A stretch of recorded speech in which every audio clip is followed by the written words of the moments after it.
మన ఇళ్లకు ఇప్పుడే సంక్రాంతి వచ్చినట్టుగా, ఇప్పుడే మన ఇళ్లలో నాగోబా జాతర పండుగ వచ్చినట్టుగా మీరు ఈరోజు దరఖాస్తుల కార్యక్రమంలో పాల్గొనడం చాలా చాలా సంతోషం.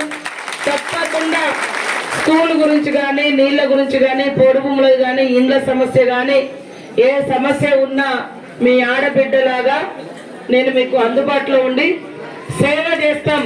కాంగ్రెస్ ప్రభుత్వం అంటే సేవ చేసే ప్రభుత్వం, పేదలకు భూములు ఇచ్చే ప్రభుత్వం, పేదలకు పని కల్పించిన ప్రభుత్వం. 100 రోజుల పని తెచ్చింది ఎవరు? సోనియా గాంధీ గారు 100 రోజుల పని ఇచ్చింది. పోడు భూముల హక్కు చట్టం తెచ్చింది ఎవరు? సోనియా గాంధీ గారు. అదేవిధంగా ఇక్కడ కనబడేటువంటి ఇల్లు కూడా ఆనాటియే. ఈ రోజు వరకు ఇల్లు లేక ఎంతో మంది ఇబ్బంది పడుతున్నారు. పిల్లలకు ఉద్యోగ ఉపాధి అవకాశాలు లేక ఇబ్బంది పడుతున్నారు.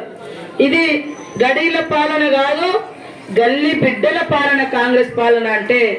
కాబట్టి మీరు ఏదున్నా కూడా స్వేచ్ఛగా మాతో చెప్పుకోవచ్చు. అదేవిధంగా ఇది 8 రోజులు ఉంటుంది. మీరు హడావుడి పడొద్దు, ఇబ్బంది పడొద్దు. ఒక ఇంటికి ఒక దరఖాస్తు, ఆ ఇంట్లో మీ కుటుంబ సభ్యుల పేర్లు రాయండి. మీకు ఏమైనా డౌట్ ఉంటే అధికారులు ఉంటారు. ఇవాళ అయినే కాకుండా రేపు కూడా ఇంకెవరైనా ఉంటే రేపు కూడా తీసుకుంటారు, ఎల్లుండి కూడా తీసుకుంటారు. దరఖాస్తులు అన్ని తీసుకొని మీకు ఏ పథకానికి మీరు అర్హులో ఆ పథకం మీకు అందిస్తారు.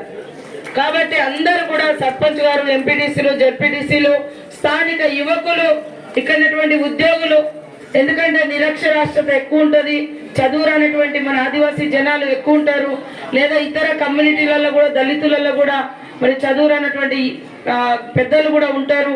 మారుమూల ప్రాంతాలలోనే అన్ని కులాలలో ఆ పరిస్థితి ఉంటుంది. కాబట్టి చదువుకున్న యువకులు మరి వాళ్ళ యొక్క ఫారాలు నింపండి దయచేసి.